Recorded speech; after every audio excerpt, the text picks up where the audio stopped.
Hey there, Brooke. How are you? I'm good. How are you? I am so pumped to be in the studio because today this segment is literally going to save lives. And I know that every week we talk about different topics on here, and this one sounds a little gloomy whenever we first introduce it, but the whole key word of this is prevention. Yes. So today we're talking about suicide prevention. There's a walk coming up, and I have Anne in the studio joining me. How are you? Hi, I'm wonderful. Thank you for having me. This is wonderful. You are absolutely amazing because not only are you on the segment today, but you're going to open up about your story, and that's incredible because I feel like suicide prevention is such two words that people need to know.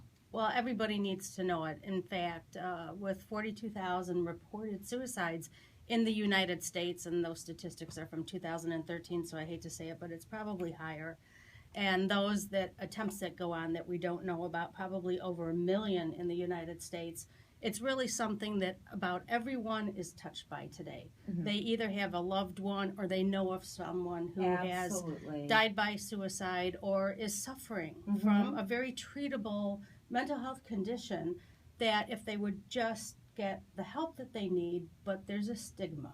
I was going to say that's the key though, because actually reaching out and getting that help is, I mean, from what I've heard, I've had friends who have unfortunately committed suicide, and I've had other friends who've had mental health issues, and the mental health stigma is so horrible because it's an illness just like anything else, right? Like cancer or a kidney issue or physical illness. It is for some reason though. That is one of the hardest things to open up about because I guess it makes sense if you have cancer, you go see the doctor, but no one wants to say, "Hey, my brain's a little off, my mental health is a little off." But they need to. Yes, it's really something that we're working on at the American Foundation for Suicide Prevention.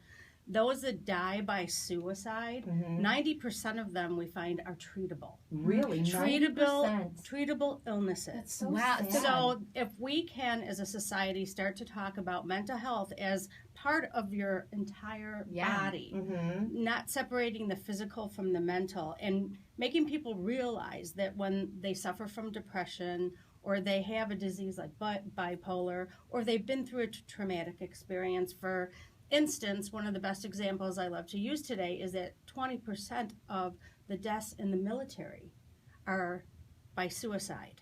20%, that's about 22 a day. Yes. And it's not only coming from the current war that we've been in between the Middle East. It goes back to the Vietnam area. So many people are inflicted with the PTSD symptoms, with depression that develops over time, and suicide does not discriminate. It does not. And that's one thing I've learned in my life is there's been people that have died by suicide, and they were the happiest people. So it doesn't even discriminate with happy people. Like if you have a high and a low, it could, mental health is like one of the key components to all this and talking about it and getting the right help. So we have you on because there's actually a walk coming up to raise awareness for suicide prevention. And that's with the American Foundation for Suicide Prevention. Tell us what's going on with the walk. Well, it's a wonderful walk. We do it every September if the space is available, because September is National Suicide Prevention Month. And our walk has grown so large that every couple of years we get kicked out of the space we were in previously because of the awareness that we're making. First of all, I want to say we do a beautiful job. And I thank our director, April Jervis, for that, and our board, because we work really hard to make the community want to come and join us on this day. It will be at Avery Field, which is next to Soldier Field, on September 26th, and the walk begins at 10 a.m. But what's wonderful is you can go online today, you can register for the walk, you could set up a walk page, you can donate, you can really learn a lot about suicide prevention by going to afsp.org.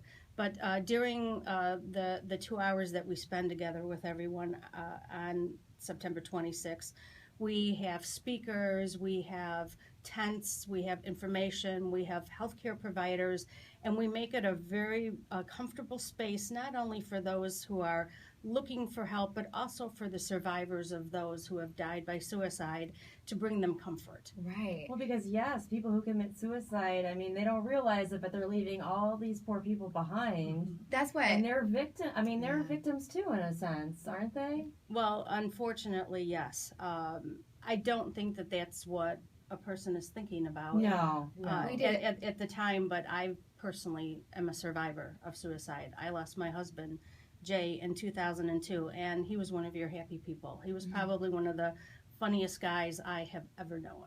Really? And it's a heartbreak. It's a heartbreak for my family and I. And it was a very tragic day, and something that it never goes away. The pain never goes away. The love never goes away. But it's what we're doing with it that's making a difference in the space. And so I was first drawn to organ donation because Jay was an organ donor, and I got very involved with Gift of Hope.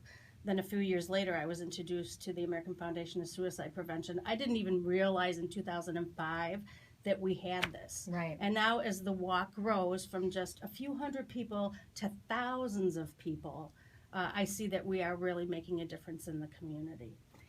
We have this show, actually a suicide prevention show coming up on our current season of the Whitney Reynolds show. And that's what the mother, going back to the people that are left behind, that the people don't think about. The mom was like, she had dreams, and not only are those dreams cut short, but all of us have to deal with the fact that they'll never happen either. And, just for people to think twice and to see, I think, even at the event with the walk, seeing the people that have been impacted by suicide and seeing how horrible this really is for the people that's impacted, the people that have the mental illness. I mean, it's really raising awareness, this whole walk. Well, it is. Chicago has the largest suicide prevention walk in the nation, hands down. That's amazing. And it's not only the Chicago walk we do over 20 walks throughout the state.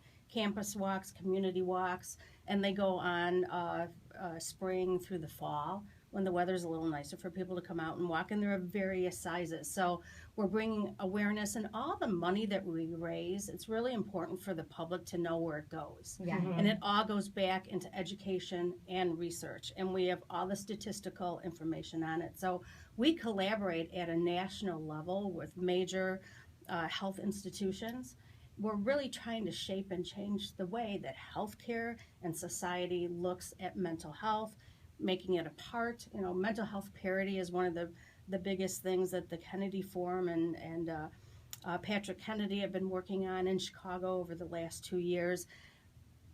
Our society needs to realize that whether you're treating the heart or a cancer or a mental health condition, it's all the same. It really And is. people shouldn't feel ashamed or afraid. My husband may still be alive today if he felt like he had that ability to just be able to go and talk to somebody about how he was feeling at that particular time, and his life could have been saved. I realize that now. I didn't know that back in 2002. But that's what we're really trying to get out there. The message that mental health conditions are very treatable. They're often triggered by something else. It could be a life event change. It could be a physical illness. Right. But together, if you're treating something, you can really make the condition much better. And people will wake up the next day and say, oh my gosh, I'm so thankful I'm alive. Yes. It's amazing how mind shifts can happen, but I think it starts with knowing about what you're going through, understanding it, and then having others too, like surrounding yourself with people that have gone through it. And this walk is going to be people that have been impacted, people that actually might not have been impacted, that want to, spread more awareness, because like you said, you had no idea your husband might have had this or might have been depressed, but then if you would have known, and that's one of the things I love about doing topics and having these kind of shows of like people coming on that talk about things that aren't always talked about, because sometimes we get that stigma with things, but this is something that the world does need to know about. Suicide does exist, as you were saying, like every minute of the day. So about every 13 minutes somebody dies by suicide in the United States, and that's just sickening.